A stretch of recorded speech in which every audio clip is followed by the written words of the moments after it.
I got another racist Karen story for you. Technically a Kevin, but first, my name's Ronan GT. I tell stories about catching shoplifters, and I can be a little petty.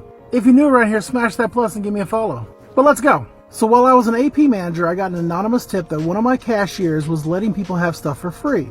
And this gentleman told me that he didn't think it was right and wanted to report it. It was a little suspicious from the start because he had specific details about the cashier. So over a course of 2 weeks, I did my job and I investigated the cashier. And I honestly found no signs of theft. The gentleman did leave me his phone number, so I called him back and told him that I appreciated it, but I didn't see any signs of theft. Later that day, he came into the store and confronted me, showing me receipts and pictures of the items that he'd gotten for free. But this is where he screwed up.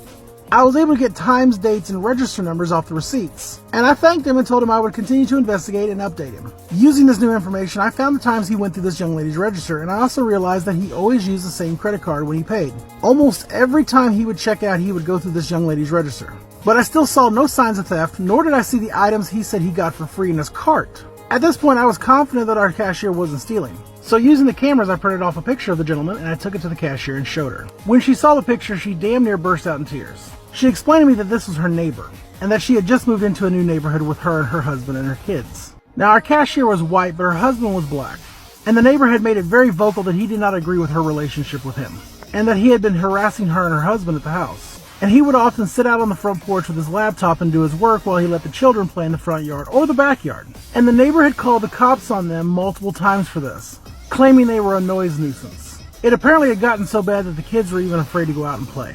She said that the neighbor had found out where she worked and had been coming through her line for a number of weeks. She said that he was always intentionally rude to her, trying to trigger her into saying something. But she never did and never reported it out of fear of losing her job. But she swore to me that she would never give anything for free, especially to him. And I believed her.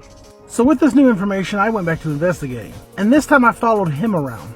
After he would leave her register, he would go back into the store, select other merchandise that he didn't pay for, and walk out the door with it. But he would always try to flash his receipt at the door, almost as if he wanted to get caught so he could blame it on the cashier. At this point, I had enough evidence, and I had had him on camera stealing about $1,000 worth of merchandise over a course of 3 weeks. So I made some phone calls, and arranged some things with my local PD. That was on a Friday. I found the cashier and I asked her if she was off on Monday. She said she was. And I told her I wanted her to take Monday and enjoy the day. Sit out on the front porch, let the kids play, and let her husband work. She was confused, but she did it. Monday afternoon came along and the cashier and her husband came in the store. She gave me a big hug and he shook my hand. Apparently the neighbor called the police for them being outside. But when the police got there, they arrested him for theft and took his ass off to jail. It's the petty for me. If you stuck around this long, double tap the screen and give this video a like. And share this with a petty friend. Again, if you're new around here, smash that plus and give me a follow. And don't forget I have a backup account. Stay petty, my friends. I love y'all. Have a great day.